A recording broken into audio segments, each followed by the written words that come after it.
text messages, the receipts may hang Emil Bove and the Department of Justice under Donald Trump in front of federal judges. No, this is not Grim Reaper time on MeidasTouch. We got some great news. Remember that whistleblower, Erez Ruveni, who worked in the Department of Justice immigration litigation for over 15 years, and they fired him because he committed the crime of telling Judge Xinis the truth that Abrego Garcia was illegally deported by ICE. Remember that guy? Well, he got a lawyer and he decided, I'm going to be a whistleblower because I know what happened with Emil Bove.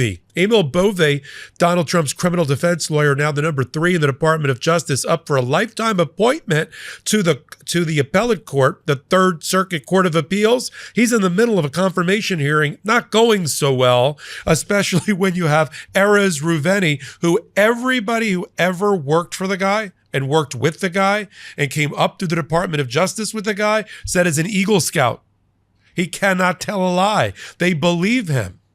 Pam Bondi runs around, or Pamela Joe Bondi, as they like to refer to her in the whistleblower world. She says he's not a real whistleblower. He's just a leaker seeking his 5 minutes of fame. 5 minutes of fame? The guy's LinkedIn picture is a courtroom sketch of him in court with Judge Xinis.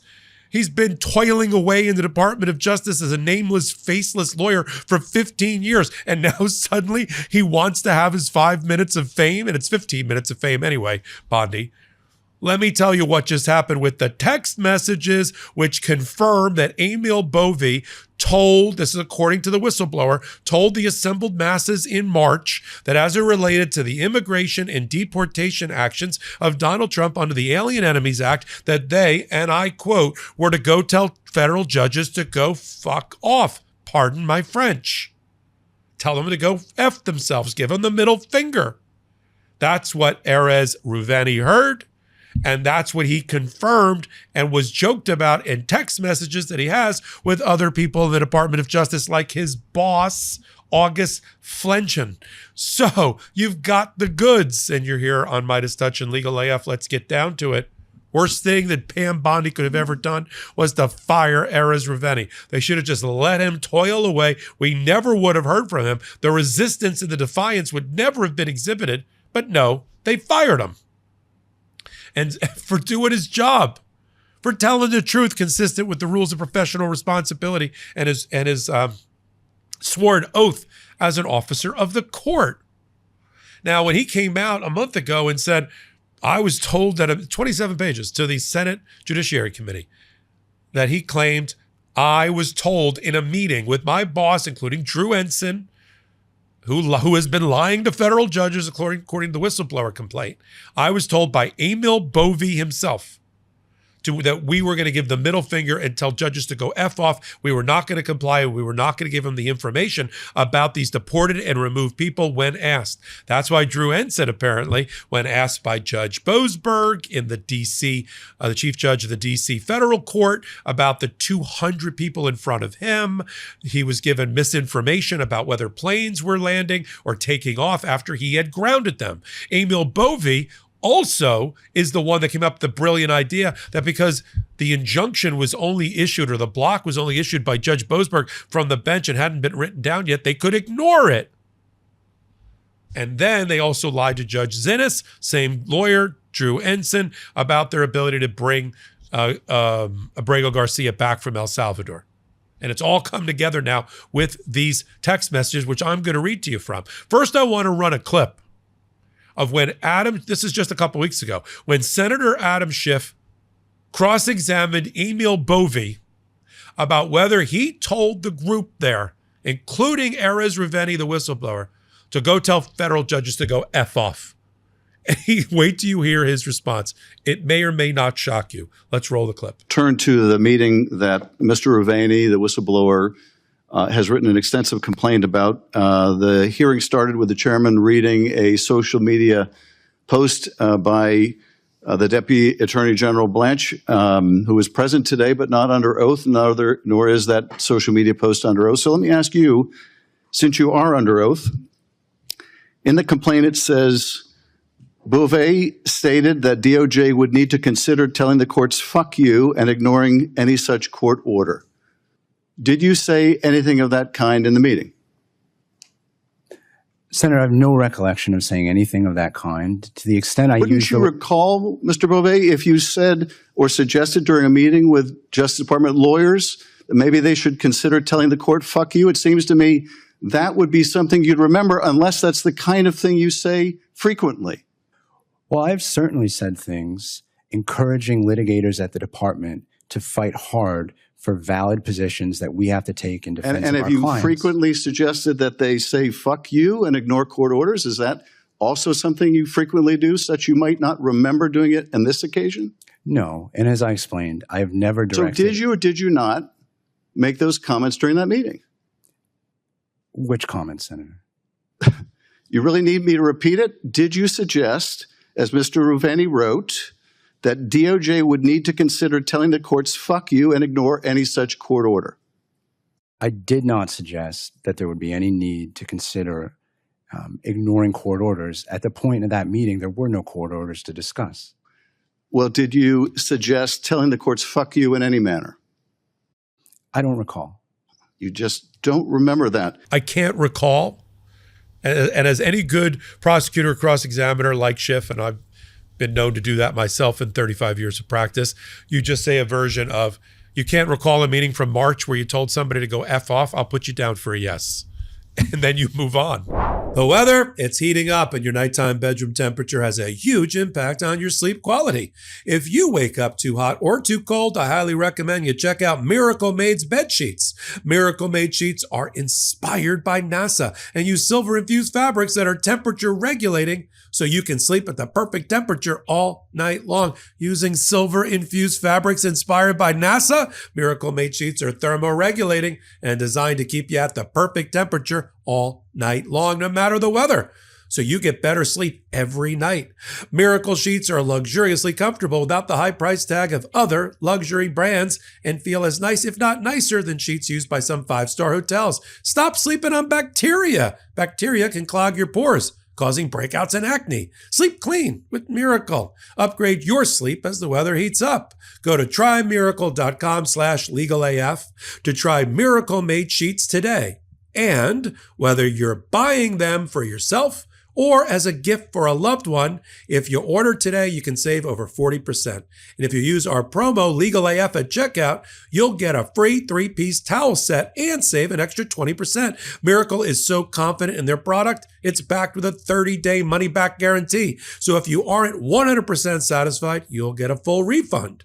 Upgrade your sleep with Miracle Made. Go to trymiracle.com/legalaf and use the code LegalAF to claim your free 3-piece towel set and save over 40% off. Again, that's trymiracle.com/legalaf to treat yourself. Thank you, Miracle Made, for sponsoring this episode. And that's not the only thing that came up during the confirmation hearing that's coming out of these text messages. Let me read to you from the text messages, and then I'll go to the next clip about Emil Bove coming up with this grand scheme. In one text message, which The Guardian and others are reporting on, in which they also diss Pamela Jo Bondi, here's what the initial complaint said: that Bove had told the Justice Department they would need to consider telling the courts to F you and ignore any such court order. We just saw the clip where he said he can't recall. I'll put that down for a yes. But then the text messages back and forth between Erez Ruveni and August Flenchy, another lawyer in the Department of Justice, this is coming out of Bloomberg Law, reported in The Guardian, were the following. Here's the quote. Guess we're about to say F you, spelled out, to the court. Super, Ruveni texted a colleague. The colleague replied, well, Pamela Jo Bondi is, not you. In other words, don't worry, you're not telling the judges to F off. Pamela Jo Bondi is. During the hearing, as you saw from the clip, Bove denied that he ever instructed a Justice Department attorney to defy a court order. But the messages released by Ruveni suggest that the Justice Department lawyers were aware of the possibility that they might have to ignore judicial orders, because one of the newly disclosed emails by Ruveni shows that Bove gave the okay to deplane the flights on foreign soil because the order from Boasberg blocking it or stopping it was oral in nature. Let's run the clip of that coming up during the confirmation hearing. Roll clip number 2. Well, let me ask you this. It also says in the complaint, Bove indicated and stressed to all in attendance that the planes needed to take off no matter what. These are the planes that a judge was ordering not be used to render people to a maximum security prison outside the country. Did you say during that meeting, did you stress to all in attendance that the planes needed to take off no matter what? Senator, your characterization is not accurate. It's not my characterization. It's the characterization of a decorated prosecutor who was in that meeting. Are you saying that he's lying?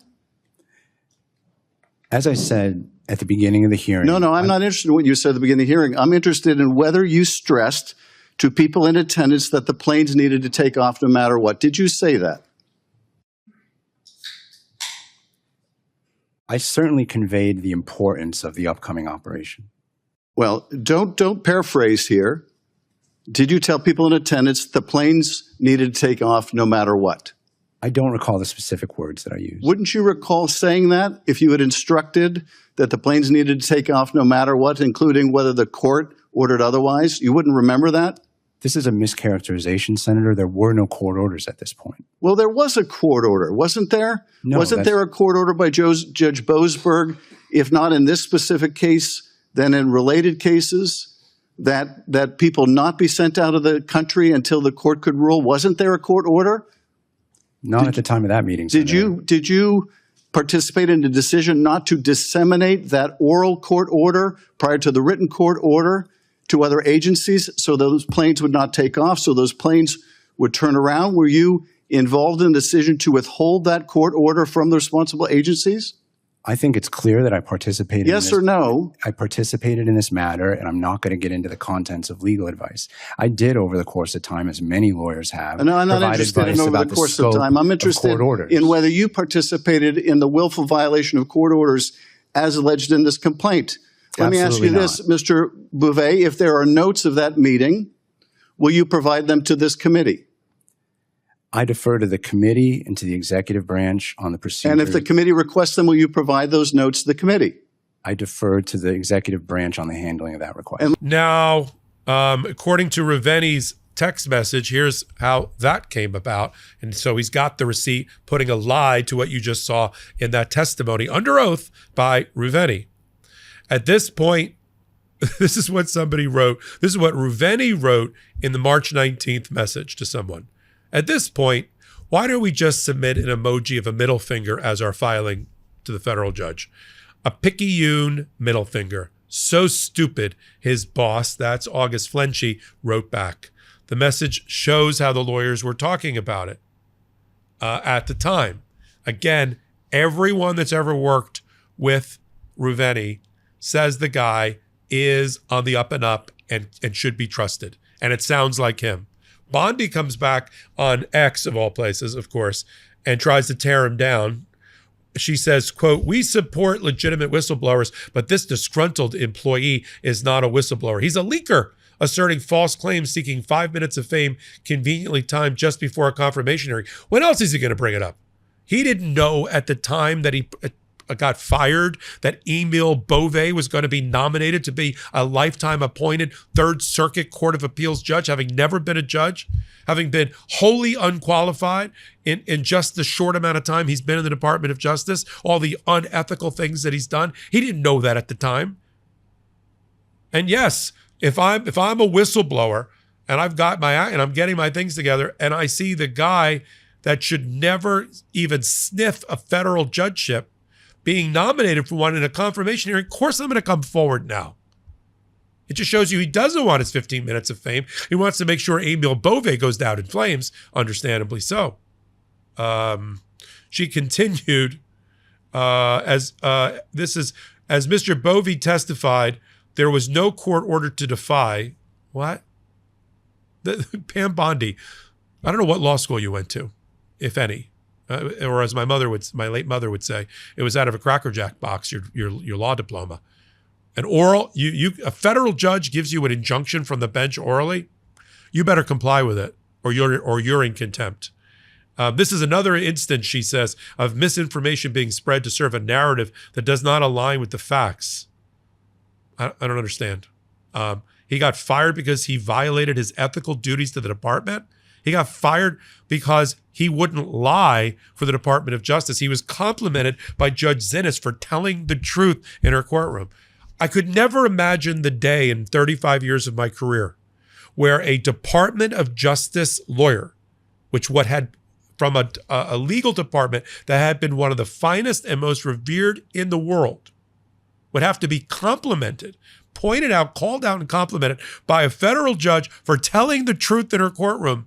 Isn't that the lowest? Isn't that like the basic thing that has to happen? That he has to tell the truth in a courtroom by way of his sworn oath as a lawyer, as a member of the Department of Justice representing the United States of America in court? Isn't that shouldn't be complimented, that should be assumed, but not with this Department of Justice. As I've only half joked. How do you know when Pam Bondi's Department of Justice is lying? Their lips move when they speak, period. I'll continue to cover it. The next step in this, the Senate Judiciary Committee will use this in the continued cross-examination of Emil Bove. And if I know people like Adam Schiff, they're going to rip Emil, pardon the expression, are going to rip Emil Bove's heart out and show it to him during this must-watch TV. It'll be up on MeidasTouch. We'll do it on Legal AF TV as well in the confirmation hearing for Emil Bove. I'm Michael Popok. You're on MeidasTouch Network. Hit the subscribe button here. Slide over to Legal AF YouTube channel. Hit the subscribe button there as well. No paywall. We don't have outside investors. This is it. Help us this way. Take your receipt and hit those subscribe buttons. Until my next report, I'm Michael Popok. Can't get your fill of Legal AF? Me neither. That's why we formed the Legal AF Substack. Every time we mention something in a hot take, whether it's a court filing or a oral argument, come over to the Substack. You'll find the court filing and the oral argument there, including a daily roundup that I do called, wait for it, Morning AF. What else? All the other contributors from Legal AF are there as well. We got some new reporting. We got interviews. We got ad-free versions of the podcast and hot takes. Where? Legal AF on Substack. Come over now to free subscribe.